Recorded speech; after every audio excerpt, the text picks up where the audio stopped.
అందరికీ నమస్కారం. ఈరోజు మనం ఐపీఎస్ అధికారి సునీల్ కుమార్ గారి కోసం మాట్లాడుకుందాం. ఐపీఎస్ ఆఫీసర్ సునీల్ కుమార్ గారి కెరీర్ ఇప్పుడు చాలా ఒడిదుడుకులను ఎదుర్కోబోతుంది. ఎందుకంటే ఆయనపై ప్రభుత్వం చాలా సీరియస్గా ఉంది. సీరియస్ అంటే మామూలు సీరియస్గా కాదు. ప్రస్తుతం వీఆర్లో ఉన్న సునీల్ కుమార్ గారు సస్పెండ్ చేయడానికి ప్రభుత్వం అన్ని ఏర్పాట్లు చేస్తుంది. ఇప్పటికే మెమో జారీ చేసింది. నేడో రేపు సస్పెండ్ చేసినా ఆశ్చర్యపోవాల్సిన పని లేదు. సునీల్ కుమార్ గారు ఈ పరిస్థితిని ఎందుకు ఎదుర్కోవాల్సి వచ్చింది అనేది ఈరోజు మనం మాట్లాడుకుందాం. అసలు 1994 ఐపీఎస్ బ్యాచ్కి చెందిన సునీల్ కుమార్ గారు కెరీర్ చాలా స్పీడ్గా డెవలప్ అయ్యింది. ఏపీలో ఉన్న ఐపీఎస్ ఆఫీసర్లు అందరిలో కన్నా ఆయనకి సపరేట్ గుర్తింపు ఉంది. కానీ గత ప్రభుత్వంలో ఆయన దుందుడుకు వ్యవహార శైలి వల్ల, గత ప్రభుత్వ పెద్దలు చెప్పిన పనులు చెప్పినట్టుగా చేయడం వల్ల ఆయన కెరీరు ఇప్పుడు ఇబ్బందుల్లో పడింది. ఎందువల్లంటే ప్రధానంగా ఆయనపై ఇప్పుడు ఉండి ఎమ్మెల్యే ఒకప్పటి నరసాపురం ఎంపీ రఘురామకృష్ణరాజు గారు పెట్టిన కేసు ఐపీఎస్ ఆఫీసర్ అయిన సునీల్ కుమార్ గారి మెడపై కత్తిలా వేలాడుతుంది. రఘురామకృష్ణరాజు గారిపై రాజద్రోహం కేసు నమోదు చేసి ఆ కేసులో కస్టోడియల్ టార్చర్ చేశారని సునీల్ కుమార్ గారిపై అభియోగాలు ఉన్నాయి. దీనిపై గుంటూరు నగరంపాలెం పోలీస్ స్టేషన్లో ఉండి ఎమ్మెల్యే రఘురామకృష్ణరాజు గారు ఈ ఏడాది జూన్ 11వ తేదీన ఫిర్యాదు చేశారు.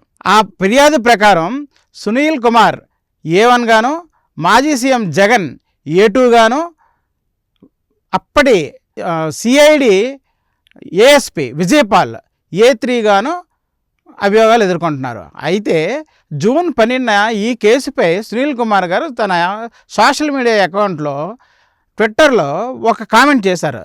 అదేంటంటే, ఎప్పుడో 3 ఏళ్ల క్రితం నాటి కేసుపై ఇప్పుడు మళ్ళీ కేసు నమోదు చేయడం ఏంటి, మీ విజ్ఞతకే వదిలేస్తున్నాను అని ఒక పోస్ట్ పెట్టి ఆ వెంటనే డిలీట్ చేశారు. అయితే ఇదే ఆయన కెరీర్కి ఇప్పుడు చాలా ప్రమాదం తెచ్చిపెట్టినట్టుగా అయింది. ప్రస్తుతం 3 నెలల నుంచి వీఆర్లో ఉన్న సునీల్ కుమార్ని ఎలాంటి పోస్టింగ్ ఇవ్వకుండా ప్రభుత్వం పక్కన పెట్టింది.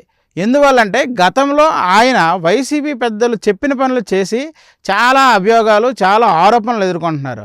అర్ధరాత్రి పూట అరెస్టులు, ఎవరైనా సోషల్ మీడియాలో చిన్న పోస్ట్ పెట్టినా వాళ్ళని తీసుకొచ్చి టార్చర్ చేయడం, ఇలా రకరకాల ఆరోపణలు ఉన్నాయి.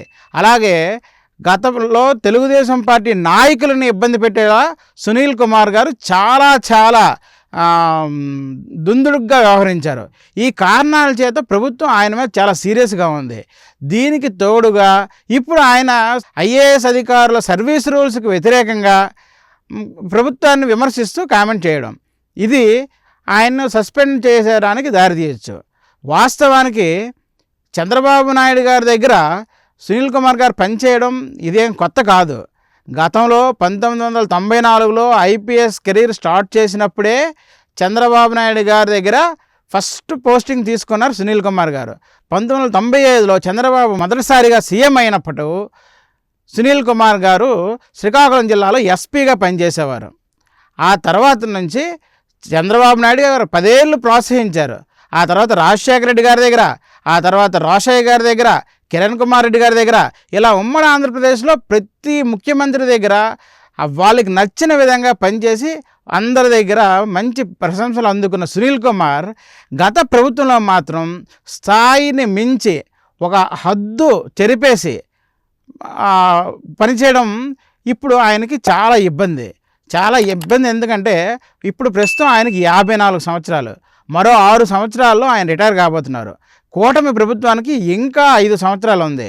ప్రస్తుతం ప్రభుత్వం అయితే ఆయనకి పోస్టింగ్ ఇవ్వకూడదు అని చాలా సీరియస్గా నిర్ణయం తీసుకుంది.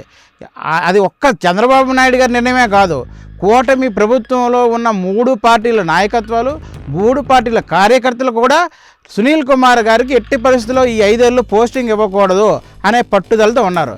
సో ఈ కారణం చేత ఆయనకి పోస్టింగ్ ఇచ్చే పరిస్థితి అయితే కనుచూపు మేరలో కనిపించడం లేదు. ఆయన సర్వీసు మరొక ఏడాది ఉంటుండగా ఎన్నికలు జరగచ్చు.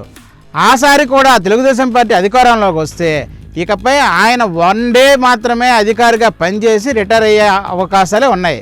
సో దీన్ని బట్టి చూస్తుంటే 6 ఏళ్ళు ముందే ఆయన సర్వీస్ని ప్రమాదంలో కొని తెచ్చుకొని 6 ఏళ్ళు ముందు ఎలాంటి పని పాటు లేకుండా 6 ఏళ్ళ పాటు ఖాళీగా గడపాల్సిన పరిస్థితులు అయితే ప్రస్తుతం కనిపిస్తున్నాయి. సో ఒక అధికారి ఎప్పుడైనా సరే ప్రభుత్వంలో ఉన్నవారు ఏదైనా చెబితే వెంటనే తలవపకుండా తమ భవిష్యత్తును కూడా ఆలోచించి చేస్తే ఇలాంటి పరిస్థితులు ఎదురుకావు అనేదానికి సునీల్ కుమార్ ఒక ఉదాహరణగా నిలవబోతున్నారు. ఈ ఎంటైర్ ఎపిసోడ్ చూస్తే సునీల్ కుమార్ ఒక్కరే కాదు, చాలామంది ఐపీఎస్ ఆఫీసర్లు, చాలామంది ఐఏఎస్ అధికారులకు ఇలాంటి పరిస్థితులు ఎదురుకాబోతున్నట్టుగా మనకు తెలుస్తోంది. సో మొదట మొన్న జత్వానీ కేసులో 3 ఐపీఎస్లపై చర్యలు తీసుకుంది. ఇప్పుడు తాజాగా 4వ ఐపీఎస్ అధికారిగా సునీల్ కుమార్పై కూడా వేటు పడబోతుందనేది క్లియర్ కట్.